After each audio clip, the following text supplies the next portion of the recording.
বেরিয়ে যা। নিজে শান্তিতে থাকিস না, আমাদেরকে শান্তিতে রাখিস কুলাঙ্কার ছেলে। আমি আবার কি করলাম চাচি?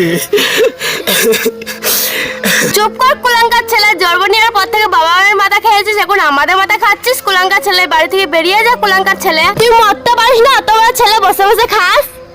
3 বছর জেল খেটে এসেছিস আমাদের বাড়ি, যা বেরিয়ে যা কুলাঙ্কার ছেলে। চাচা চাচা আমাকে মারছি। আরে আবার তুমি মা মরা ছেলেটাকে মেরেছো? চাচা চাচিকে একটু বোঝাও না।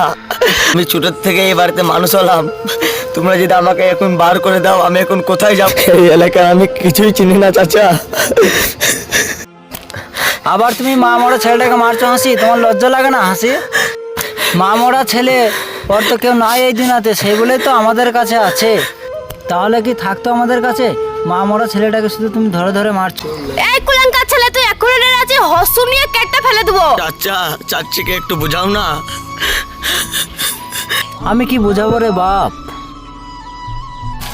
যা বাবা যা, তোর এই সংসারে থেকে দাম দিচ্ছে না রে বাবা। তা তুই নিজের রাস্তা দেখ রে বাবা, যত দূর চোখ যেমনি দিয়ে যাবে বাবা তেমনি দিয়ে চলে যা বাবা। যা বাবা যা, তুই যেন ভালো থাকিস। চাচা এই কুলাঙ্কার ছেলে, তোর ব্যাগটা আবার কে রাখবে রে? ধর নে তোর ব্যাগ নে। কষ্টে ভরা জীবন আমার, দুঃখ আমার সাথী, জানি না কি ভুল করেছি আমি, সবার চোখের বালি।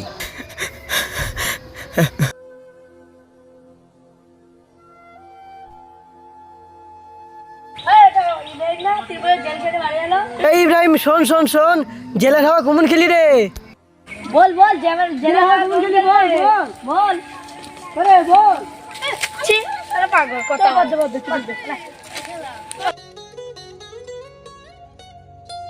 দাদা, আপনাদের ফার্মে আমার জন্য কিছু কাজ হবে না? তোকে খুব চেনা চেনা লাগছে। তুই সেই ইব্রাহিম না, জেলখাটা আসামি? এখানে তোর কোনো কাজ নেই, যা এখান থেকে যা। এই একে ঘাড় ধরে এখান থেকে বার করে দে। আরে তাড়াতাড়ি বের কর এখান থেকে ওকে। চো চো চো চো চো।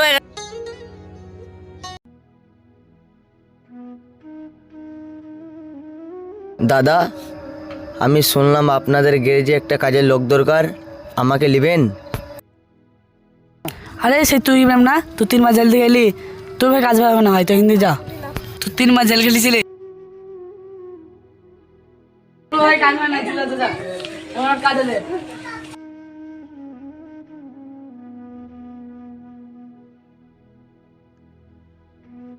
মুরল মশাই ওইদিকে আলমগীর।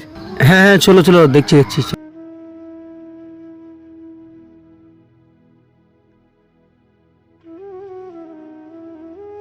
এইদিকে আলমগীর। মুরল মশাই অনেকদিন আগে আলমগীর 2 লক্ষ টাকা ধার লিয়েছিল, এখনো দেয়নি। আলমগীর, তুমি 2 লক্ষ টাকা নিয়েছিলে? হ্যাঁ মুরল সাহেব, আমি 2 লক্ষ টাকা নিয়েছিলাম। হঠাৎ আকাশে বৃষ্টি নেবার পর থেকে মানে ফসল সব নষ্ট হয়ে গিয়েছে, ওই কারণে ওনার টাকাটা দেওয়া হয়নি। তা আমাকে আর 2 বছর টাইম দেন মুরল সাহেব। না না মুরল সাহেব, আমি আর 2 বছর টাইম দিতে পারবো না। আলমগীর শোনো, বলেন মুরল সাহেব। তোমার এই বাড়িটা বিক্রি করে দাও, তোমার সমস্ত টাকা পরিশোধ করে দাও।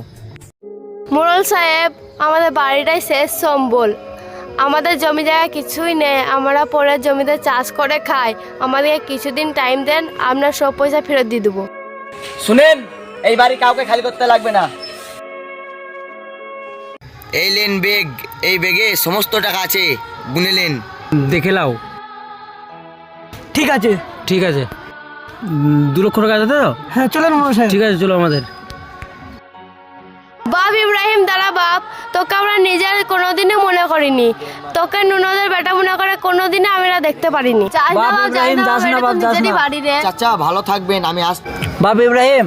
যাই না বাপ, থাক কেন? চাচা, তোমরা আমাকে কোনোদিন নিজের মনে করে দেখোনি, কিন্তু আমি তোমাদেরকে বাবা মায়ের মতন দেখেছি। বাপ ইব্রাহিম, যাস না। থাক চাচা, আবার পরে কথা হবে।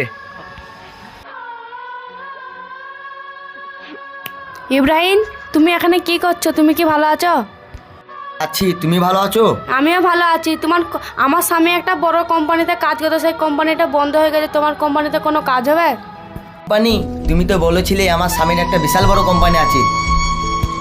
হ্যাঁ, আমার স্বামীর কোম্পানি ছিল, সেই কোম্পানিটা বন্ধ হয়ে গেছে। তোমার কোম্পানিতে কোনো কাজ হবে আমার স্বামীর জন্য? সুভাষচন্দ্র বসু একটা কথা বলেছিল, কি ভাবছো হেরে গেছো? সবাই হাসছে তো।